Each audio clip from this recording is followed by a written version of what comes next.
Hey everybody, I've never done this before, and before I start, I'm going to preface by saying I have not been in touch with Gerber. Gerber has not been in touch with me. I just happen to really like this knife. I'm going to review the Gerber Ghoststrike for you today. You know, for the money, I really couldn't have asked for more.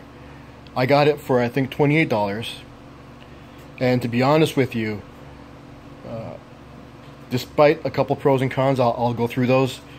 It's one of the most versatile and solid little things I've picked up, and I wore it as my EDC for the past 6 or 8 months. Let me start off with the sheath.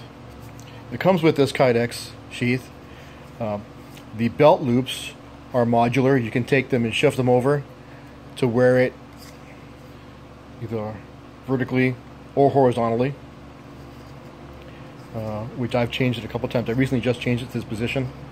I was wearing it at 11 o'clock horizontally for quite some time. Solid, really cool design. One of the cool things about it is that depending on where you, they thought about this, depending on where you put the blade, where you're going to wear it, it affects kind of how you're going to draw it. So if I wear it on my left, I have it like so. If I flip it around and wear it on my right, it still clips in the same.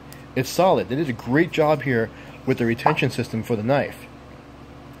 I'm really pretty impressed by it. The blade itself is very light, about 2.5-inch blade, 3-inch handle on it. It's got some rubberized here. I'm thinking about adding some cordage to it myself. You know, I would have liked that it came with some small scales, but the rubberization is still pretty good. Good texture. You can see it's actually worn down from me messing with this quite a bit, and certainly better than it just being raw metal. That gets pretty slick. But I might still add some cordage to this, some paracord myself. Fits in the hand nice. It's not too large. You know, easy to conceal if you need to. Not too obtrusive as you're wearing it for EDC, which is really my thing. I don't know how a lot of people plan around or wearing an EDC blade that's the blade is 6 inches long and the handle is another 5 inches or so.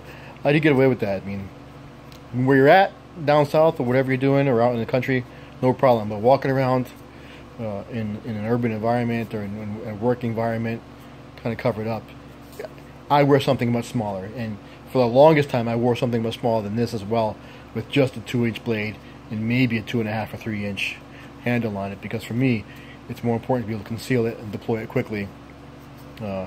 Kind of like rounds, the placement over caliber size, you know. For me, where you stick it over how big the blade is. The edge itself, I have to say, I would have liked it to be a little harder.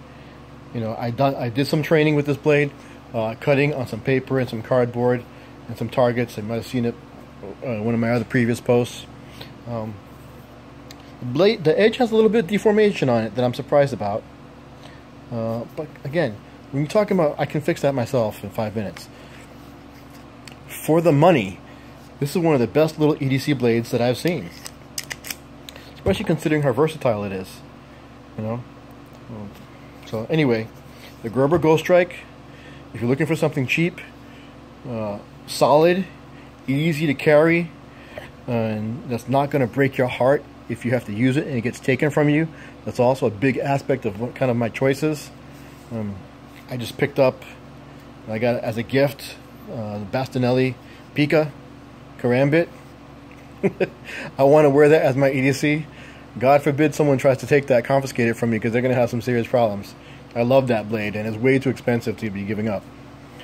If something happens with this, and I have to use it, it gets taken from me for whatever reason, to use as evidence, or even if I lose it in the midst of whatever's going on, I'm not going to be brokenhearted. I can pick one up for another 30 bucks. Anyway, hey, add some comments, add what you think about it. Pros and cons. Tell me if you think I'm full of crap. But hope you like the review. We'll see what comes next.